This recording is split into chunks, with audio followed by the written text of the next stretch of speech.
Aujourd'hui, je vais vous apprendre à jouer à Riftbound. Salut, moi c'est Balou et t'es sur ma nouvelle chaîne dédiée uniquement à Riftbound. Alors pour rien rater, abonne-toi et profite du contenu. Pour pouvoir jouer à Riftbound, la première chose qu'on va devoir faire, c'est construire son deck. La construction de votre deck va commencer par choisir une légende. Ensuite, vous pourrez jouer dans votre deck les cartes des deux couleurs indiquées sur votre légende. Le deck, il va être constitué en plusieurs parties. La carte légende, elle est à part, elle n'est pas dans le deck. Ensuite, il va y avoir un deck de runes. Vous allez devoir constituer un deck de 12 cartes avec les runes des deux couleurs de votre légende. Vous pouvez mettre dans ces 12 cartes la proportion de runes que vous choisissez. C'est-à-dire que si vous jouez par exemple des runes jaunes et rouges, mais que dans votre deck vous avez beaucoup plus de cartes jaunes que rouges, vous pouvez décider dans ces 12 runes de mettre 8 cartes jaunes et 4 cartes rouges par exemple.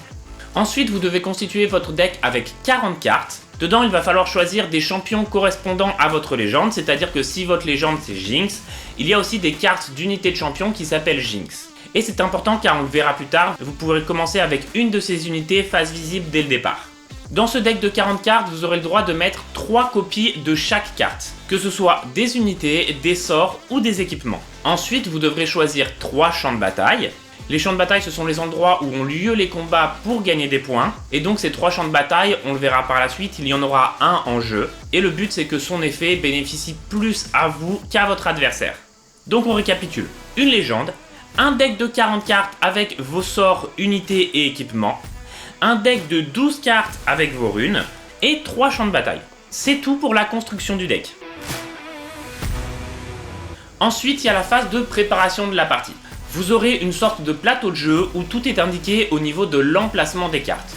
On va commencer d'abord avec face visible sa légende. La légende est considérée comme en jeu. Ce n'est pas une unité, on ne peut pas la détruire. Vous pouvez utiliser ses effets, qu'ils soient actifs ou passifs. Et dès le départ, elle est considérée comme une carte en jeu. Dans les 40 cartes de votre deck, vous pourrez choisir un champion avec le même nom de votre légende qui sera posé dès le départ face visible sur le terrain et que vous pourrez jouer à tout moment dans la partie quand vous pourrez payer son coût.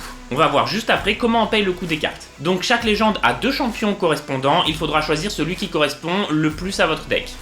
Ensuite, on va poser son deck de cartes, son deck de runes. On n'oublie pas que vous avez 3 champs de bataille et que votre adversaire a 3 champs de bataille, mais qu'il n'y en aura que 2 en jeu pendant la partie. Vous allez choisir au hasard un champ de bataille parmi les 3 de l'adversaire, et l'adversaire va faire pareil avec vos champs de bataille. Et il y aura donc 2 champs de bataille dans la partie à conquérir pour pouvoir gagner des points. Les champs de bataille ne sont ni à vous ni à votre adversaire, ils sont au milieu. Ensuite, une fois que tout est préparé correctement, on peut commencer la partie. Et avant de commencer la partie, on va voir tout de suite comment est-ce qu'on paye le coût des cartes pour pouvoir les mettre en jeu. Vous allez pouvoir voir sur chaque carte qu'il y a 2 coûts différents. En haut à gauche de la carte, il y a un chiffre entouré. Par exemple, si ma carte a un chiffre 4 entouré, il faudra alors avoir 4 runes pour pouvoir jouer cette carte. Peu importe la couleur des runes. Que la carte soit jaune, violette, bleue ou verte, vous pouvez la payer avec n'importe quelle rune. Par contre, en dessous de ce chiffre, il y a des petits symboles parfois sur certaines cartes, pas sur toutes les cartes. Il faut alors payer ce coût additionnel. Comment est-ce qu'on paye ce coût additionnel? Il faut déjà avoir une rune qui correspond à la couleur indiquée sur la carte. Et il va falloir recycler cette rune. Admettons que j'ai la carte Jinx qui me demande d'avoir 5 runes pour pouvoir la jouer. Je vais donc devoir épuiser 5 runes pour pouvoir la jouer.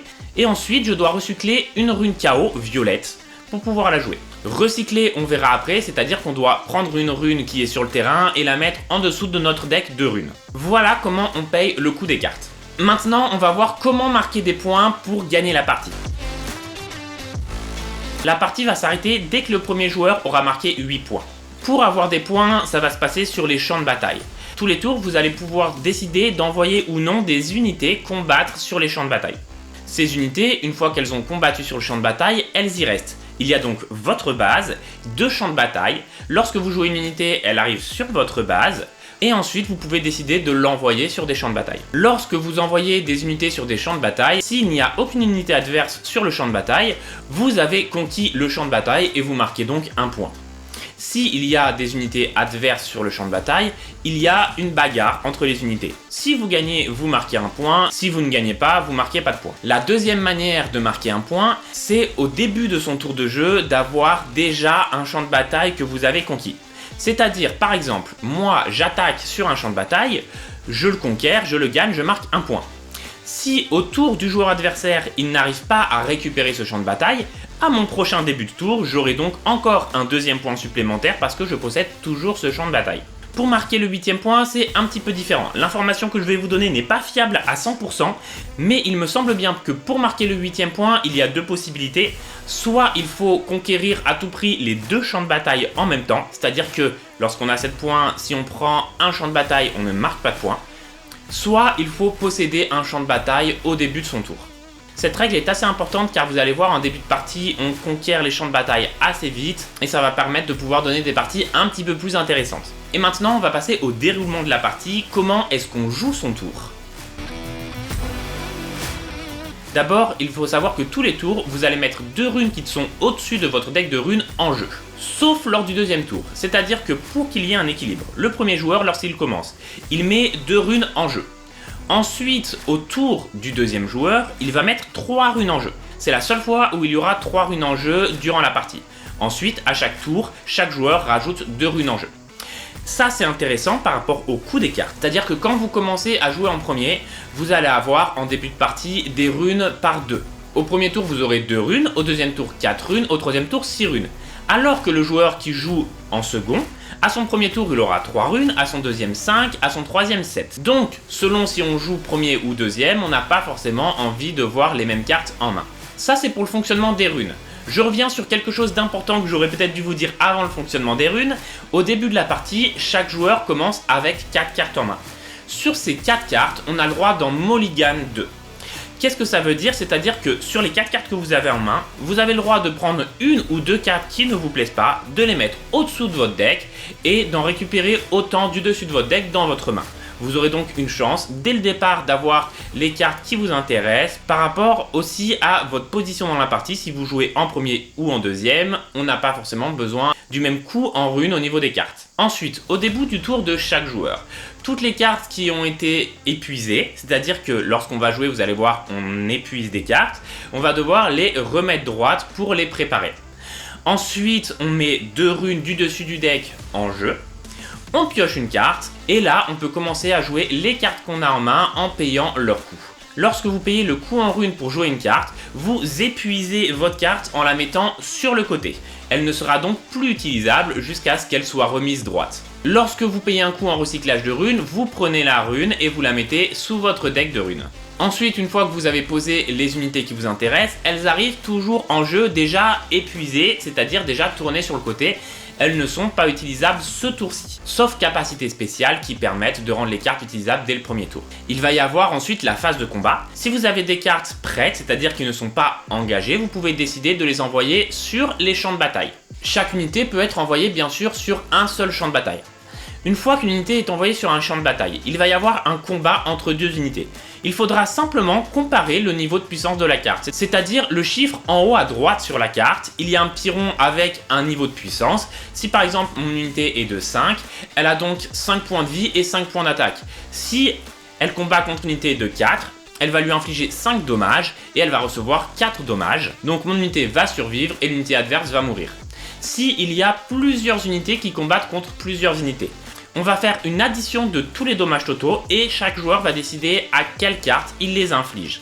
À la fin de la phase de combat, s'il vous reste une carte sur le champ de bataille et qu'il n'en reste plus à vos adversaires, vous remportez alors le champ de bataille et vous marquez un point. Si vos unités sont mortes, l'adversaire ne marque pas de points, mais il garde son champ de bataille, il va marquer un point au début de son prochain tour. Et cas très rare, si les 2 unités restent sur le champ de bataille, dans ce cas-là, vos unités reviennent sur votre base et votre adversaire a défendu le champ de bataille, il va le garder. À chaque fois que des dommages sont infligés à une unité, à la fin du combat, elle récupère sa puissance. C'est-à-dire que si mon unité a 5 de puissance, qu'elle inflige 5 dégâts à une unité adverse qui a 4 de puissance et qui lui renvoie 4 dégâts, mon unité a donc plus qu'un point de vie jusqu'à la fin du combat, mais à la fin du combat, elle récupère et elle repart avec ses 5 points de vie pour le reste de la partie. Ensuite, une fois que la phase de combat est finie, on décide de déclarer la fin de notre tour et c'est au tour de l'adversaire de pouvoir jouer. Il y a bien sûr des cartes qu'on peut jouer un petit peu à tout moment dans la partie. C'est-à-dire que les unités, on va pouvoir les jouer que à notre tour, ainsi que les cartes d'équipement et ainsi que les cartes de sort.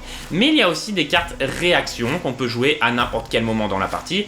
Par exemple pendant un combat, pour ajouter 2 points de puissance à une unité, ou pour renvoyer une unité dans la main de son adversaire, pour rendre le jeu bien sûr stratégique. Là je vous ai expliqué comment est-ce qu'on joue la partie, comment est-ce qu'on joue son tour. Maintenant on va voir un petit peu toutes les capacités spéciales des cartes. On va commencer par la capacité assaut. La capacité assaut, ça va permettre à une unité d'augmenter sa puissance uniquement lorsqu'elle attaque. Par exemple, une unité avec une puissance de 2 qui a un assaut de 2, lorsqu'elle attaque, elle va avoir 4 de puissance. Par contre, lorsqu'elle défend, elle va bien sûr avoir uniquement 2 de puissance. Ensuite, la capacité ganking. La capacité ganking, ça va permettre à nos unités, lors de la phase de combat, de se déplacer d'un champ de bataille à un autre. Elles ne peuvent le faire bien sûr que si elles sont déjà sur un champ de bataille et qu'elles sont prêtes, c'est-à-dire si elles ne sont pas déjà épuisées. La capacité Hidden, ça va permettre de créer des pièges pour l'adversaire. C'est-à-dire qu'on va pouvoir poser certaines cartes face cachée sur la table, sur des champs de bataille. L'adversaire ne va pas savoir quelles sont ces cartes et on va pouvoir utiliser la carte comme effet de surprise plus tard dans la partie. La capacité réaction veut dire qu'on peut utiliser cette carte ou cette capacité à n'importe quel moment pendant la partie lorsqu'on le souhaite. Contrairement à toutes les autres cartes qui ne peuvent être jouées qu'à certains moments spécifiques pendant votre tour. La capacité Shield, ça va être l'inverse de la capacité Assaut, ça va être une unité qui va être boostée uniquement lorsqu'elle défend et non pas lorsqu'elle attaque. Ensuite, la capacité Tank est très intéressante, c'est-à-dire que lorsque vous faites un combat avec plusieurs unités chacun sur le champ de bataille, comme je vous avais dit, normalement on additionne tous les dommages et on choisit à quelles unités on les inflige. Si une carte a la capacité tank, l'adversaire est obligé de détruire cette unité avant d'infliger des dégâts aux autres unités. L'unité qui a la capacité tank permet donc de protéger des unités plus petites sur le même champ de bataille.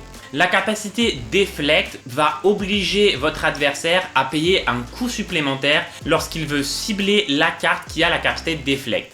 Exemple, j'ai mon Volibear qui a en Deflect un recyclage de 2 runes. Si mon adversaire veut cibler mon Volibear avec une carte par exemple pour le détruire, il va devoir recycler 2 runes supplémentaires en plus du coût de base de sa carte pour pouvoir cibler mon Volibear. La capacité Légion va permettre de diminuer le coût d'une carte si vous avez déjà joué d'autres cartes avant pendant votre tour. C'est-à-dire que par exemple, si j'ai à mon tour 4 runes disponibles, j'ai une carte qui coûte 4 à jouer mais qui a un Légion de 2. C'est-à-dire que si je commence par jouer une unité qui va me coûter 2, il me restera donc 2 runes disponibles. Ma carte qui joue 4 a un Légion de 2. Comme j'ai joué une carte juste avant, son coût est diminué de 2, donc elle ne coûte maintenant plus que 2. Et je peux la jouer pour les 2 runes restantes. La capacité Accelerate va permettre de payer un coût supplémentaire en runes pour que votre unité arrive dans la partie déjà prête et donc vous pourrez l'utiliser instantanément au tour où vous la jouez. Et la capacité Buff permet d'ajouter 1 de puissance sur une unité. Ce buff de puissance reste tout au long de la partie, par contre on ne peut avoir qu'un buff par unité, ça ne se cumule pas. Sauf si bien sûr sur la carte il est indiqué qu'on peut avoir plusieurs buffs sur celle-ci. Alors voilà, vous avez toutes les règles du jeu, vous savez maintenant comment jouer une partie de Riftbound. Dans les prochaines vidéos, je vais vous enregistrer et vous montrer directement des parties de Riftbound. Donc pour pas rater ça, surtout abonne-toi et moi je te dis à la prochaine.